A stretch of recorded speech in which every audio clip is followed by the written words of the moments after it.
Shalom. Tajuk renungan kita hari ini ialah Allah menjanjikan kepada kita hati yang baru.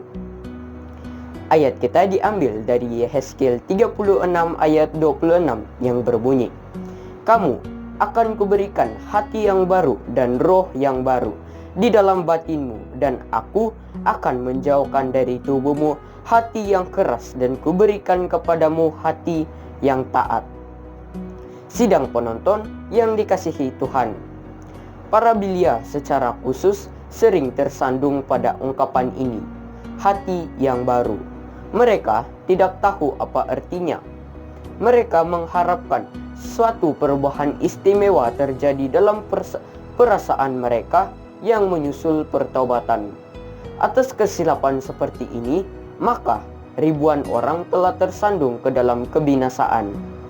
Ketika Yesus berbicara tentang hati yang baru, yang dimaksudkannya ialah pikiran dan seluruh kehidupan.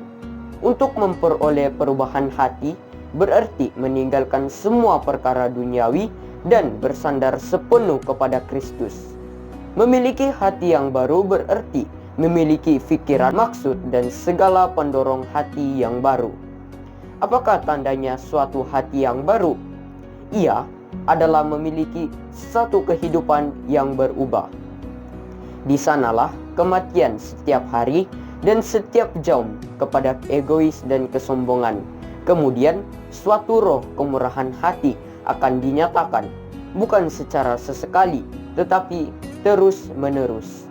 Akan ada suatu perubahan sikap yang tegas dalam tingkah laku, dalam perkataan dan perbuatan terhadap semua orang dengan siapa engkau berhubungan dalam apa juga caranya. Engkau tidak akan membesar-besarkan kelemahan mereka itu. Engkau tidak akan membuat mereka dalam keadaan yang tidak menyenangkan. Di sebalik menyebarkan kesalahan seseorang kepada orang lain, Anda akan mengarahkan segala urusan yang paling sabar untuk menyembuhkan dan memulihkan.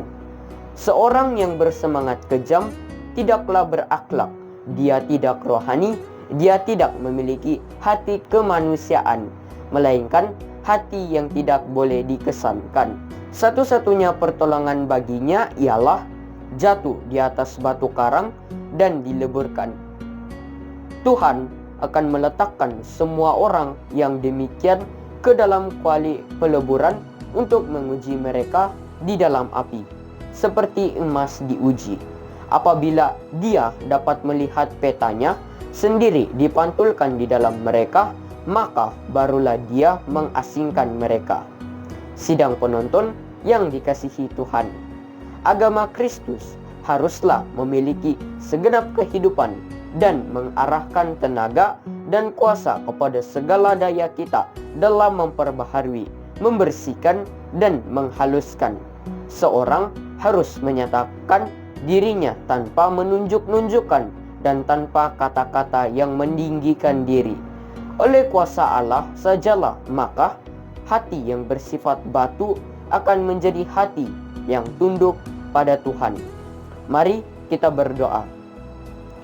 Bapa kami yang di sorga, oleh kuasa Roh Kudus suci, maka kami akan mengarahkan segala usaha kami untuk menjadikan hidup kami sentiasa dibersihkan, dihalusi agar dapat membawa berkat besar kepada kami dan orang lain yang belum mengenal Engkau.